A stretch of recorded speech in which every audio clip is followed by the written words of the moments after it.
Hi hello friends, എല്ലാ കൂട്ടുകാർക്കും ഷാൻവി വ്ളോഗിൻ്റെ പുതിയൊരു വീഡിയോയിലേക്ക് സ്വാഗതം. ഇന്നത്തെ നമ്മുടെ വീഡിയോ എന്ന് പറഞ്ഞിട്ടുണ്ട് പെൻഡാസ് പ്ലാന്റിൻ്റെ കെയർ, അതിൻ്റെ പ്രൊപ്പഗേഷൻ, അതൊക്കെയാണ്. അപ്പോൾ നമുക്ക് വീഡിയോയിലേക്ക് കിടക്കാം.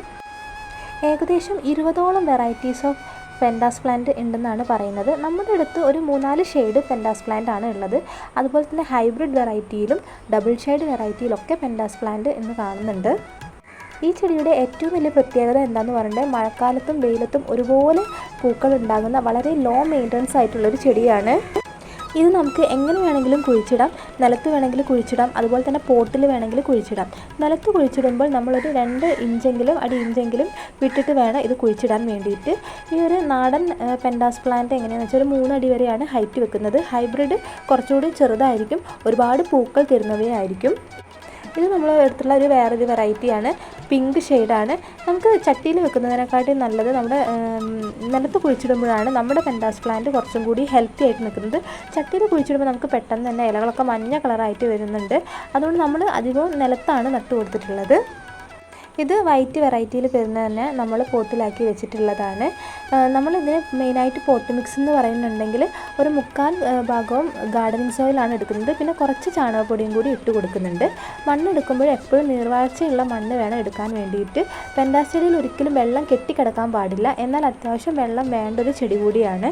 മഴക്കാലമൊക്കെ ആകുമ്പം ചെടികളിൽ ചട്ടിയിലാണ് വളർത്തിയെങ്കിൽ വെള്ളം കെട്ടിക്കിടക്കാതെ സൂക്ഷിക്കേണ്ടതാണ്. അതുപോലെ തന്നെ അത്യാവശ്യം നല്ല വെയിലും കിട്ടേണ്ട ഒരു ചെടിയാണ്. ദിവസം ഒരു 4 മണിക്കൂറെങ്കിലും നല്ല വെയിൽ കിട്ടിയാലേ ഉള്ളൂ ഇതുപോലെ നല്ലോണം പൂക്കൾ ഉണ്ടാവുകയുള്ളൂ. പിന്നെ ഒരു കാര്യം നമുക്ക് ശ്രദ്ധിക്കേണ്ടത്, റെഗുലറായിട്ട് പ്രൂൺ ചെയ്താലേ ഉള്ളൂ ഈ ചെടിയിൽ എപ്പോഴും പൂക്കൾ ഉണ്ടാവുള്ളൂ. ഇതുപോലെ പൂ ഇട്ട് കഴിഞ്ഞിട്ടുള്ള ഭാഗം നമ്മൾ എപ്പോഴും അത് പ്രൂൺ ചെയ്ത് കൊടുക്കണം. ഇത് 2 രീതിയിലാണ് നമുക്ക് പ്രൊപ്പഗേറ്റ് ചെയ്തെടുക്കാവുന്നത്. ഒന്ന്, ഈ പൂവുണ്ടായ ഭാഗത്തു നിന്ന് വിത്ത് മുളച്ചിട്ട് തൈ ഉണ്ടാവാറുണ്ട്. അല്ലെങ്കിൽ നമ്മൾ കട്ട് ചെയ്തിട്ട് ഇതിൻ്റെ സ്റ്റെം കുഴിച്ചിട്ട് നമുക്ക് ഉണ്ടാക്കിയെടുക്കാവുന്നതാണ്. വിത്തിട്ടിട്ടാകുമ്പോൾ നമുക്ക് പുതിയ കളേഴ്സൊക്കെ കിട്ടാനുള്ള കൂടുതൽ ചാൻസ് ഉണ്ട്. നമ്മൾ സ്റ്റെം കട്ട് ചെയ്യുമ്പോൾ സെയിം വെറൈറ്റി തന്നെയായിരിക്കും. ഇത് നമ്മുടെ അടുത്തുള്ള ഒരു ലാവൻഡർ ഷെയ്ഡിലുള്ള വെറൈറ്റിയാണ്. ഇത് നമ്മൾ ചെറിയൊരു പോട്ടിലാണ് വെച്ച് കൊടുത്തിട്ടുള്ളത്. ഈ ഒരു ചെടീൻ്റെ ഒരു ഷേപ്പ് കൊണ്ട് തന്നെയാണ് തോന്നുന്നു ഇതിന് പെൻഡാസ് ഫ്ലവർ എന്ന് പേര് വന്നത്. ഒരു സ്റ്റാർ ഷേപ്പിലാണ് ഇതിൻ്റെ ഫ്ലവർ ഉള്ളത്. അതുപോലെ തന്നെ ഇതിൻ്റെ ഒരു ഒറിജിൻ എന്ന് പറയുന്നത് ഈജിപ്ഷ്യൻ രാജ്യത്തു നിന്നാണ് ഇത് വന്നിട്ടുള്ളത്. അതുകൊണ്ട് തന്നെ ഇതിന് ഈജിപ്ഷ്യൻ സ്റ്റാർബക്സ് എന്നൊരു പേരും കൂടിയുണ്ട്. പിന്നെ ഈ ചെടിയിൽ ഈ മുഞ്ഞ പോലുള്ള കീടങ്ങളുടെ ആക്രമണമൊക്കെ ഉണ്ടാവാറുണ്ട്. അങ്ങനെയൊക്കെ ഉണ്ടാകുമ്പോൾ ചെറുതായിട്ട് നീം ഓയിലൊക്കെ തളിച്ച് കൊടുത്താൽ മതി. അതുപോലെ തന്നെ കഞ്ഞിവെള്ളം പൊളിപ്പിച്ച് കൊടുക്കുന്നത് നല്ലൊരു എന്താ പറയുക, ഒരു പോട്ടിൽ നമുക്ക് ഒഴിച്ചു കൊടുക്കാവുന്ന ഒരു മെത്തേഡാണ്. അതുപോലെ തന്നെ ഒരു 2 ആഴ്ചയൊക്കെ കൂടുമ്പോൾ ചാണകപ്പൊടിയൊക്കെ ഇട്ട് കൊടുത്തിട്ടുണ്ടെങ്കിൽ, റെഗുലറായിട്ട് പ്രൂണിങ്ങും ചെയ്ത് കൊടുത്തിട്ടുണ്ടെങ്കിൽ ഒരുപാട് ഫ്ലവേഴ്സ് ഉണ്ടാവും. ഇതിന് ഫ്ലവേഴ്സ് ഉണ്ടായാൽ ഒരു 2 ആഴ്ചയെങ്കിലും നല്ല ഹെൽത്തി ആയിട്ട് തന്നെ നിൽക്കുന്നതാണ് വേറൊരു പ്രത്യേകത. എൻ്റെ കയ്യിൽ ഇതിൻ്റെ 3 വെറൈറ്റിയാണുള്ളത്. വൈറ്റ് കളറുണ്ട്, ലാവൻഡർ ഷെയ്ഡുണ്ട്, പിന്നെ ഒരു പിങ്ക് ഷെയ്ഡിലുള്ളതുണ്ട്. പല പല വെറൈറ്റീസ് ഞാൻ കണ്ടിട്ടുണ്ട്. ചിലതൊക്കെ നമുക്ക് നശിച്ചു പോയിട്ടുണ്ട്. എന്നാൽ ഇപ്പം നമ്മുടെ കയ്യിൽ 3 വെറൈറ്റീസിലുണ്ട്.